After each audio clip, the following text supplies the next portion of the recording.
Hey YouTube, still thinking about the quarter panel, assimilating information that I've got from my brothers in the YouTube garage. Much of it actually contradictory with other information that I got from people in the garage. And I had a long conversation with Greg Porter, actually, and he shared his experience and knowledge with me, which is invaluable. And everybody in their comments was sharing their experience with me.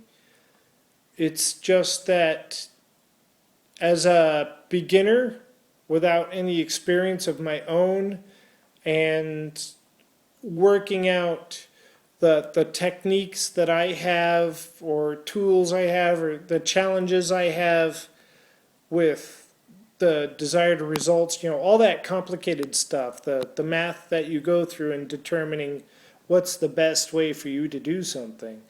I'm still taking in all the information. But the stuff, we talked a lot about how metal reacts to heat, and the variables are the metal you're trying to put the heat into, the kind of weld you're doing, and how quickly you're introducing heat into the panel and how quickly it cools off, and the degree to which it is cooled off before you start introducing more heat. That really was the crux of the whole thing, because as far as technique and tools and all those other things, that's stuff I need to learn. But the stuff that was really sticking with me is how metal reacts to heat. And those are fundamentals that I can carry with me through the experience of trying to get this quarter panel on the car. So, just so much stuff to cover in a video. I keep running out of time. So, I think what I'm going to aim for is a butt weld. I did a lap weld on a practice panel over there in a contour, and the lap weld really reinforces the metal that's there. You're introducing a lot of metal into, well, it's just more metal than a butt weld, it seems to me. The problem with that is I have this crease to contend with. So I'm pressing the new metal to the car, even deforming the new metal. And you see I've got quite a gap there. If I try putting a lap weld in there, I'm going to be strengthening that screwed up metal and making it harder, if not impossible or unlikely, for a novice to fix. I can fill it so long as it's concave, but is that what I want? I don't know. If it's a butt weld, I have a chance of pulling out the dent.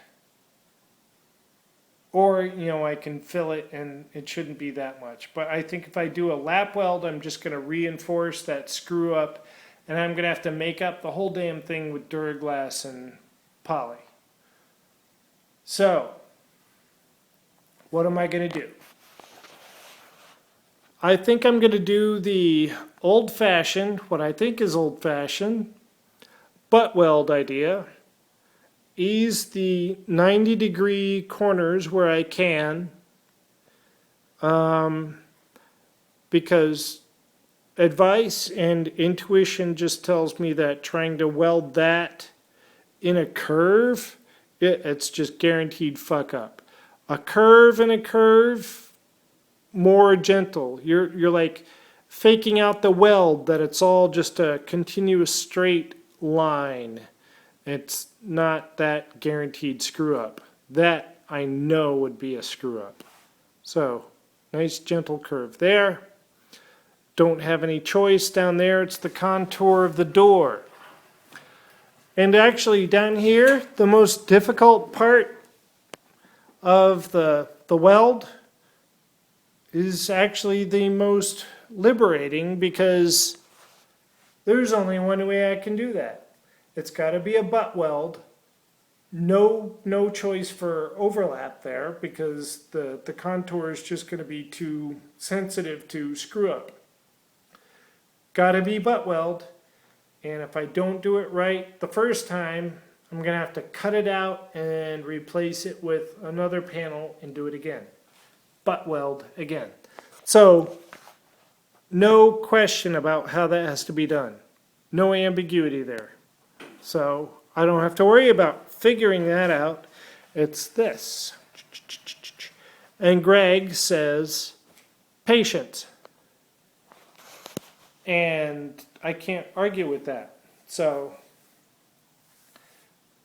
keeping the buildup of heat in the panel to a minimum is key. And he said it's going to take hours to put that in. And that I'm okay with that. This is the most challenging part of the build. And I knew that from the get-go. Just no question about it. And yes, I'm thinking about it a lot, and I'm not diving right into it and doing my cutting and welding and doing action shots and fuck up. It's all right. I'm not hurting for views. I'd rather do the work in here and talk about it than be entertaining. But I want to be helpful to other people behind me that might be sitting on the sidelines with whatever project they have or something that they have to do, and just being afraid of taking it on and doing it. The whole thing is not, I'm going to think about it to death and try to do it right the first time. That's not really the point. The point is be patient with yourself so you can make mistakes. And it's okay for you to make mistakes, and you pick yourself up and do it again. Do it over, not do it again. Doing it again is a mistake. Just screwing up the first time, that's an error. If you don't learn, then it's a mistake. And I'm here to learn. So I'm trying to get as much out of this experience going through it the first time as I can, and that's not just being haphazard or not paying attention or whatever other thing that can take me out of the moment and dilute the learning experience. So I'm putting everything I've got into this car when I can do it. And if I see somebody else out there who is on the sidelines with their project and they decide to step over that line of discomfort, stepping out of their comfort zone because I led the way in their eyes, then I've done some good.